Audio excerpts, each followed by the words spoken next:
Assalamualaikum warahmatullahi wabarakatuh. Jumpa lagi dengan saya Yudinar di Dosen Daring. Ini ada rice cooker atau magic com saya yang udah lama banget ya. Dan ini problemnya sama kayaknya rata-rata kalau rice cooker yang standar ya.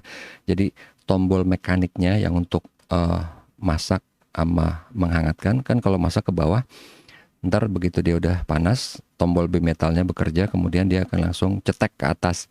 Nah ini tapi dipencet ke bawah nggak mau, dia balik lagi ke atas. Jadi dia nggak mau masak, dia cuma bisa manasin. Jadi itu tombol mekanik ya, jadi dia di-trigger nanti kalau misalnya ada tombol bimetal, begitu dia udah panas, di dalamnya itu ada bimetal ya, yang bimetalnya biasanya dipakai di dispenser juga, yang waktu itu saya pernah ganti, dispenser yang udah jadul juga. Nah, ini tapi di bagian bawah. Jadi waktu saya lihat di banyak video YouTube kan, dibuka, tinggal dibuka gitu. Entah apa tombol mekaniknya ada yang mungkin bengkok atau gimana, atau mungkin tombol bimetal yang harus diganti atau apa. Tapi intinya dibuka di bagian bawah dan gampang loh ya harusnya. Kalau lihat di video-video YouTube gitu kan cuma ada baut 2, 3, 4, buka crek, gitu, selesai gitu ya. Mungkin agak keras dikit dicongkel-congkel gitu kan. Cuma di sini pertama ya, ini asli udah jadul banget ya. Kalau saya nggak salah, yang pasti ini lebih dari 10 tahun ini. Modelnya aja udah jadul gitu ya, udah mereknya Sharp. Dan ya mungkin kalau kalian ada yang lihat juga pasti, kayaknya gue nggak pernah lihat nih model warna kayak gini yang Sharp gitu kan. Udah lama banget, udah benar-benar lama banget. Cuman di sini masalahnya itu loh. Ini ada baut, saya nggak tahu ini perlu dibuka apa enggak, tapi bautnya tuh patah dong mahkotanya yang buat obeng kembang itu kan, obeng plus ya biasanya kan ada buat itunya, itu patah dia loh, jereng gitu kan. Nah, itu dia ya, patah gitu. Jadi nggak bisa. Dan lagi gini ya, ini skrup kecil. Jadi saya sempat ngeliat gitu kan, skrup ekstraktor tuh banyak yang jual, tapi buat yang gede-gede banget. Saya udah punya, malah udah beli. Jadi ukurannya untuk yang berapa ya, berapa mili ke atas gitu. Ini kan kecil banget gitu, nggak ada.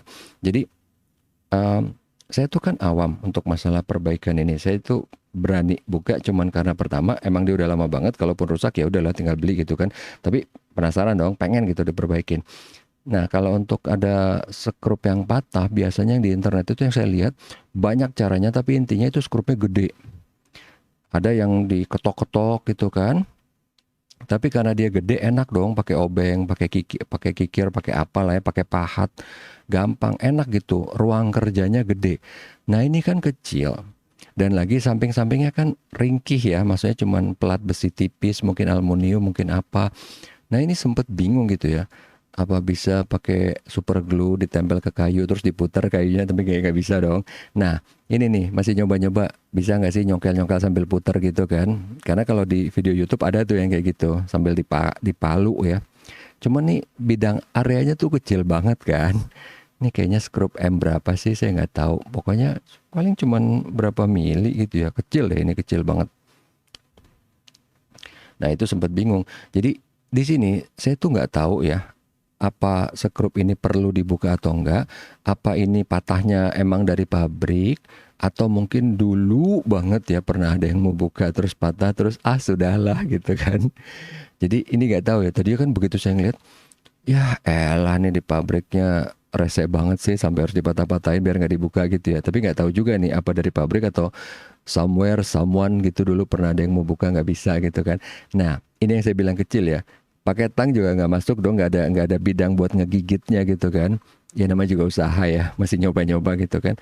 Nggak bisa, apalagi dia masuk ke dalam gitu, menjorok ke dalam gitu kan.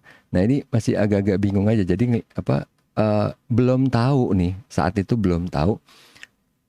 Karena cuma modal ngelihat video YouTube kan, oh harus dibuka dulu, baru ntar kita pikirin deh, kita lihat.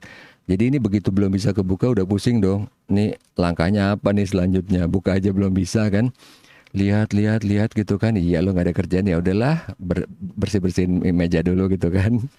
Jadi gimana, apa bisa? Jadi biasanya sih kalau saya tuh ya, ntar kalau gelap mata udahlah congkel aja habis itu beli baru. Tapi yang ini pokoknya harus dibuka gitu kan. Karena penasaran, pengen mempraktekkan ilmu dari YouTube gitu kan. Cuman di sini udahlah mungkin nanti dapat inspirasi gitu kan. Cobalah kita tutup aja dulu, biarin.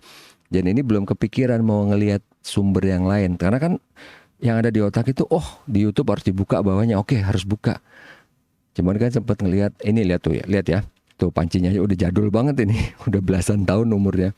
Nah itu yang di bagian atas penutupnya aja tuh masih yang goel-goel gitu, yang masih kepisah dari tutup dalam sama tutup atas tuh masih kepisah tuh kan. Kalau zaman sekarang udah jadi satu kan. Nah udah dong, itu tutupnya aja udah oblak gitu ya. Jadi bingung gitu, ah gimana. Cuman tetap dong, udah ngelihat video di YouTube kan, yang tadi saya bilang gimana cara ngebuka baut yang patah ya, sekrup yang patah gitu ya. Cuman yang di YouTube itu adalah yang gede-gede, lihat ya, ini kecil kan, ini paling cuman kalau apa Philips 1 nomor 1 atau 2 lah, ini kecil banget ya, lihat di situ kan. Yang biasa kayak baut motherboard komputer gitulah, tapi nggak sekecil baut HP ya, gila apa kalau HP mah kecil, baut kecil banget, kalau emang udah gelap mata congkel aja gitu kan ya, walaupun rusak ya jadinya. Jadi ini emang, ini masih mikir nih, gimana cara bidang buat megangnya aja nggak ada gitu kan, buat nyongkel, buat dorong, buat, jadi kalau misalnya kita pakai apa screw extractor, dia diameter aja lebih gede, itu pasti bakal ngerusak aluminium si rice cooker ini gitu. Lihat kan kecil tuh. Jadi saya nggak ketemu screw extractor yang kecil banget, itu nggak ketemu.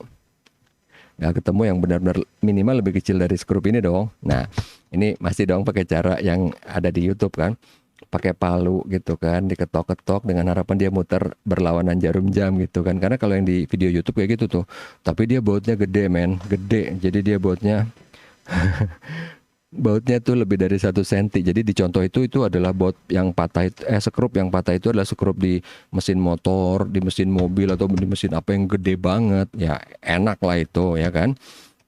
Nah kalau ini kecil, bidang mainnya nggak ada. Jadi ini tadinya pengen supaya nggak merusak bidang lainnya gitu, aluminium dan di sekitarnya, supaya nggak ngerusak gitu ya. Kalau mau ngerusak mah gampang gitu kan, congkel aja gitu sampai hajar.